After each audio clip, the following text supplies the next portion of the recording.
Good morning. We are here on the factory floor this morning of Blue Origin, and we are here with Jeff Bezos, the founder of Blue Origin, also, of course, the founder of Amazon. It is great to see you.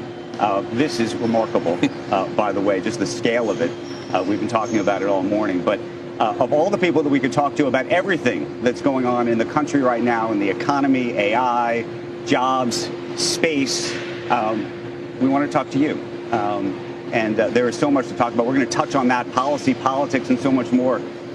But one of the topics that I thought we should talk about, and maybe even start with, is these days it feels almost impossible to pick up a newspaper without reading a headline about wealth in America, about the billionaire class, about wealth inequality and policy and everything else. And it's taken a uniquely critical turn, I think.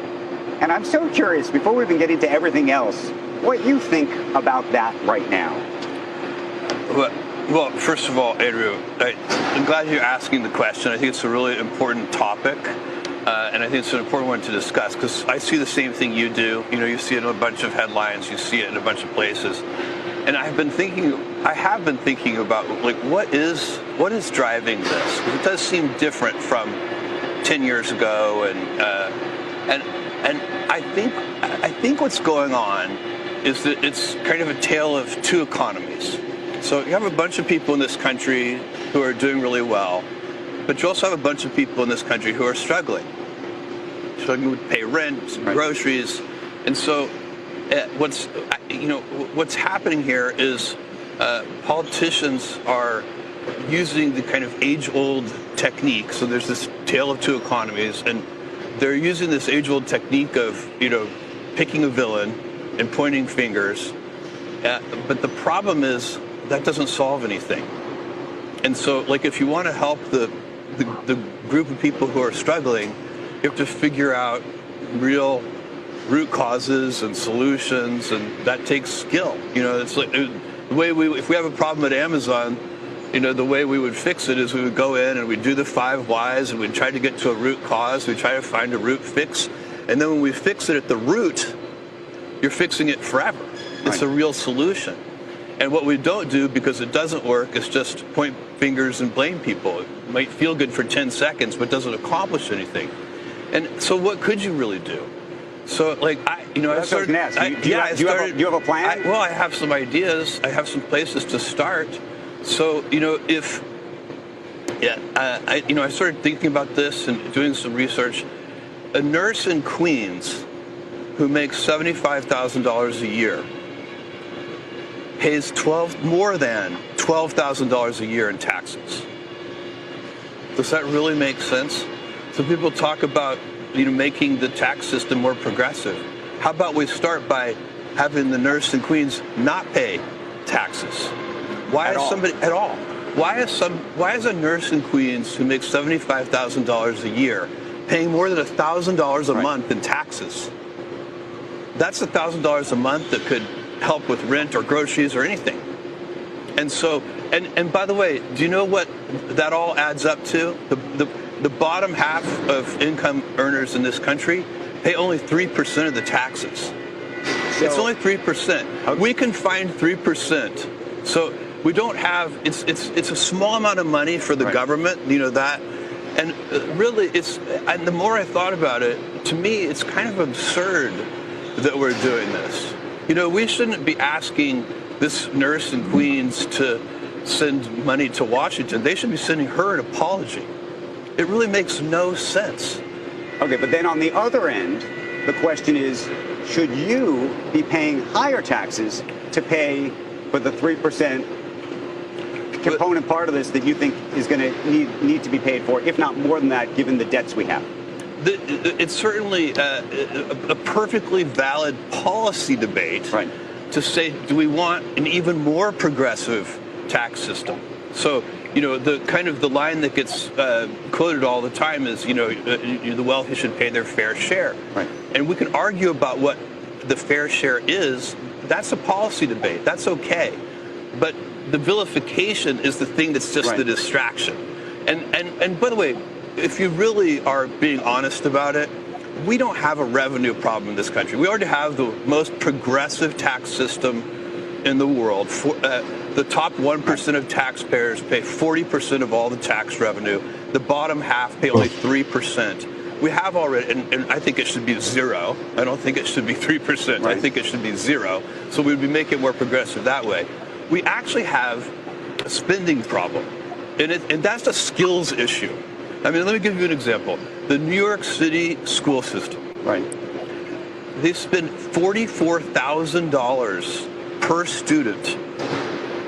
44,000. That's 30% more per student than other big cities like Chicago, right, LA, and Boston. Man, I completely agree with Jeff on that one. Completely. It's crazy. He's right. We do have a problem with spending in this country. As a country. He's right completely. Over everything. Like everything's overinflated with the spending in this country. I think the first step is to cut a bunch of spending. Two, I think when it comes to Congress, I think we need a complete overhaul of everybody in Congress. If you're worthy of staying, cool. If not, everybody needs to be replaced with more intelligent and solution-based congressmen and women. I don't care about race, all of that, because there's always a big thing in the Black community of there's not enough Black representation. And all. I have no problem with there being Black representation. Like I had no problem with Jasmine Crockett because she's Black, a Black woman. Like, no, of course not. Like my mother's a Black woman. I have no problem with Black women being in Congress.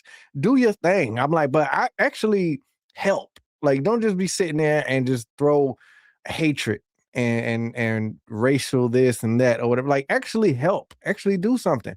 Like, I don't care race, gender, any of that in Congress as long as you're more intelligent and more solution-based. Like, that's it for everybody. Like, less hatred, less fighting, more coming together and being more intelligent and solution-based for the entire country. That's what you're supposed to be in there. I believe you're supposed to be in there for. So I think we need to do a complete overhaul of everybody in Congress, men and women. I'm like, and you're only there if you're worthy enough, if you're more intelligent and solution-based. If not, get out. We don't need you. That's what I think it needs to start, right? And cutting a lot of spending. Case in point, right? It's gonna be a quick story, right? When I was in the military, right? There was this and think about this. So there was these two guys, right? They long story short, they messed up, right? They did something they weren't supposed to do. They broke the front end of a missile, right? And obviously the person in charge, the ordnance handling officer, was pissed because he has to write the mishap. Now there's A, B, and C mishap. Now, I believe it goes backwards though. Like, so I believe it was a class C mishap with that one because that was like $250,000 missile. And I think like B is like 500,000 to like $1 million or something. I think class A is like $1 million plus in damage, you know what I'm saying, to ordnance or whatever for as far, or period damage to anything, which is a mishap.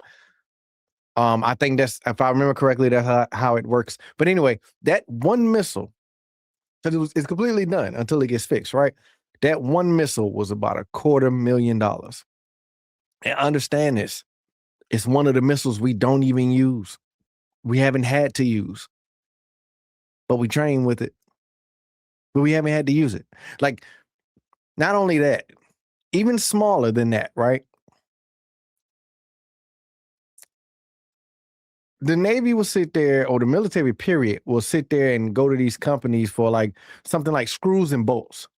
And they're paying like so much more money for that package of screws and bolts than we would pay at like Ace Hardware or Home Depot. Like they're like, it's extremely like sometimes triple, quadruple the price, if not more than that, like way more. Like, it's a lot of wasteful spending. I'm like, I'm glad there's a budget for, you know what I'm saying, military personnel, active and veteran and all of that. The Pentagon and all of that, the biggest budget of the country. I'm like, but sometimes, a lot of times there is a lot of overspending in the military, in the defense budget, period. There's a lot of overspending. I think that definitely would help. And I agree with Jeff, man. I don't know. Y'all let me know what y'all think. I agree with Jeff. I think if you make under a certain amount, I think you shouldn't have to pay, like, federal and state taxes and all of that. I don't think you should. I mean, now we can get into the conversation of, well, where that money's going to come for this and that or whatever when it comes to the state and all of that, and every different state and all of that. There's always a conversation for that, of how that's going to work. I'm like, but which I think that would probably give more control to the actual citizens of that state. You know what I mean? To put money to where they want to put it to, as far as the benefit of the state itself. But we can always wishful think. You know what I mean? It's wishful thinking. You know what I'm saying? I agree with them though. I think if you make a certain amount, you shouldn't have to pay taxes. You know what I mean? But we know that's how this not how this works. We know it's not going to happen like that, and it's going to continue to be wasteful spending. We can always wishfully think though.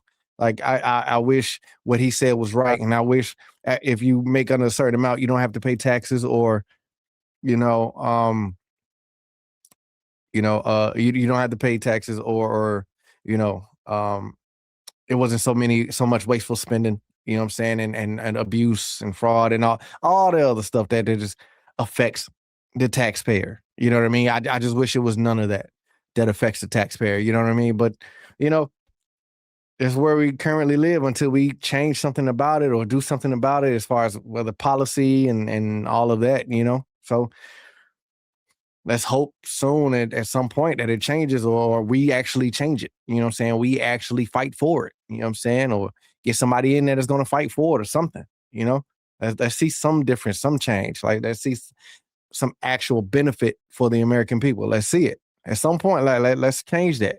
Whatever we got to do. But y'all let me know what y'all think about what Jeff said in the comment section, man. Like, subscribe, all that good stuff, man. Till next time, I'm out. I feel like I'm good on my own. Don't need nobody beside me.